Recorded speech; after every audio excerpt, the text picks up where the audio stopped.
Bonjour à tous, soyez les bienvenus sur West Armenia TV, les titres principaux d'aujourd'hui. Discours de Shorai Pilemchon, porte-parole du gouvernement de la République d'Arménie occidentale. Androni Kozanian et les combattants de la force de frappe principale, musée d'histoire de Chouchi, étreindre les militaires, témoignages de captifs, quel était le trésor de Touche-Pavon, les glaciers du mont Ararat menacés par le réchauffement climatique, sauvetage dans les orphelinats et les colonies. La véritable signification du terme turc par Ashot Arutunian, qui a permis aux autorités d'Erevan de décider du retour de 120 000 Artsakhiens déplacés de force. Suzanne Stepanian. Shorai Pilemchon, porte-parole du gouvernement de la République d'Arménie occidentale, a annoncé la traditionnelle université d'État du Conseil national d'Arménie occidentale qui aura lieu cette année à Lyon. Son objectif est réunir des compatriotes et des membres du Conseil national, du gouvernement et du Parlement afin de discuter des programmes futurs et de prendre des mesures communes pour préserver les valeurs historiques et culturelles. La porte-parole a souligné qu'il s'agissait de l'un des événements les plus importants de l'année, car outre les discussions pédagogiques et stratégiques, il renforçait l'identité et la solidarité nationale. Le 105e anniversaire de la signature du traité de Sèvres a également été célébré ces jours-ci. Ces événements ont été liés à Montelieu, la Napoule et à la mission d'Erevan de la République d'Arménie occidentale. Ils ont offert une occasion unique de présenter des traditions, la danse et la littérature arménienne.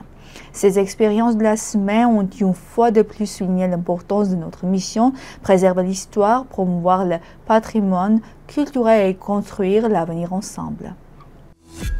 L'un des plus grands héros de la lutte libération du peuple arménien, le général Androni Kozanian, ainsi que les combattants de sa principale force d'attaque, ont toujours été en première ligne de l'autodéfense nationale. Leur courage et leur combat héroïque sont devenus une source d'inspiration pour les nouvelles générations dans la lutte pour la liberté de la patrie.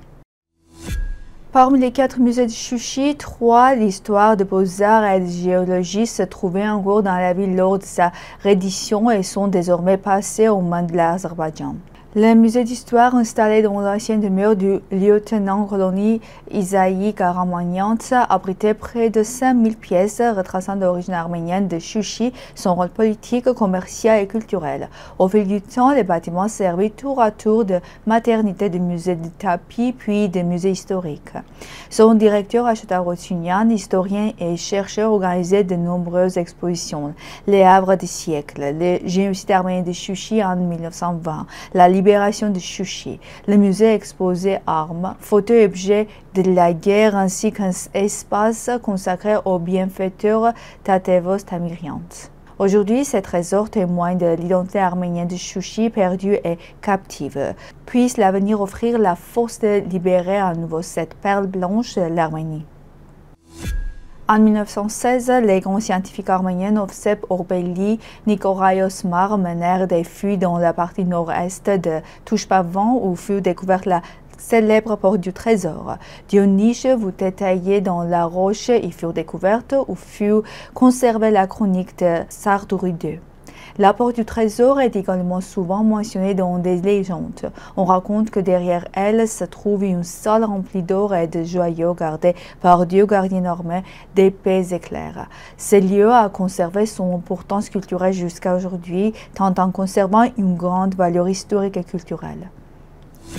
Les glaciers du mont Ararat ont considérablement reculé ces dernières décennies en raison du réchauffement climatique. Selon des études de l'université de Kayseri, depuis 1987, la superficie des glaciers de l'Ararat a diminué d'environ 41%, passant d'environ 8042 km² à 4095 km². Selon les experts, si cette tendance se poursuit, la montagne pourrait être presque entièrement découverte de glaciers d'ici 50 années.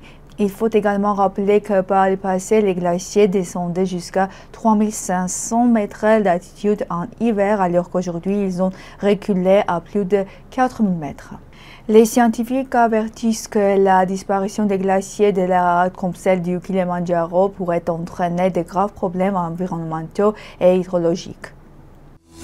Durant le génocide arménien, des milliers d'orphelins, en particulier des filles, se retrouvèrent sans protection. Beaucoup furent enlevés et intégrés de force dans des familles étrangères ou des harems. Cependant, grâce à l'action de la communauté internationale et l'organisation arménienne, nombre d'entre eux purent être secourus. Des orphelinats furent fondés en Syrie, au Liban, en Égypte et en Grèce, notamment à Alpa, à Moussadar et Chypre, offrant non seulement un abri mais aussi une éducation et la préservation de l'identité nationale.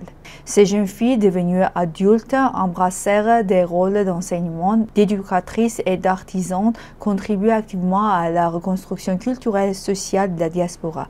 L'histoire de l'Urfiye Pilemdjian, encore ce double héritage de perte et de salut, illustrant la résilience d'un peuple capable de transformer la tragédie en force de survie et de transmission.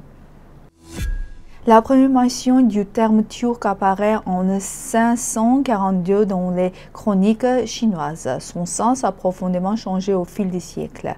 Au 6e du 8e siècle, il désignait un petit peuple dirigé par la dynastie Ashina et non une communauté multinationale. Du 10e au 11e siècle, le terme s'est élargi à tous les nomades, sans lien ethnique ou linguistique précis. Au 19e jusqu'au 20e siècle, il a acquis une valeur linguistique regroupant des peuples parlant des idiomes proches, bien que l'existence d'une langue pré-turque reste non démontrée. Ainsi, parler d'une ethnie turque unie ou des anciens Turcs est informé et reflète des falsifications politiques plutôt qu'une réalité historique. Ruzan Stepanian, membre du mouvement Front pan-arménien, a qualifié le dégoûtant le message de Nicole Pachinian de retour de vacances. Selon elle, le Premier ministre cherchait à présenter le document signé à Washington non comme un accord de paix, mais comme un moyen de gagner des sièges au Parlement. Stepanian affirme que Pachinian tente de faire porter la responsabilité d'une future guerre au peuple arménien en insistant sur la nécessité de chérir cette paix. Elle demande qu'il lui a donné le droit de décider du sort de 120 000 déplacés de l'Artsakh. Rappelant la déclaration d'Almata, elle souligne l'absence de garantie pour l'Artsakh, le Nakhitchevan et les Arméniens qui y vivaient, concluant qu'il s'agit d'un véritable document de soumission. C'est tout pour aujourd'hui. Merci d'être avec nous. Au revoir.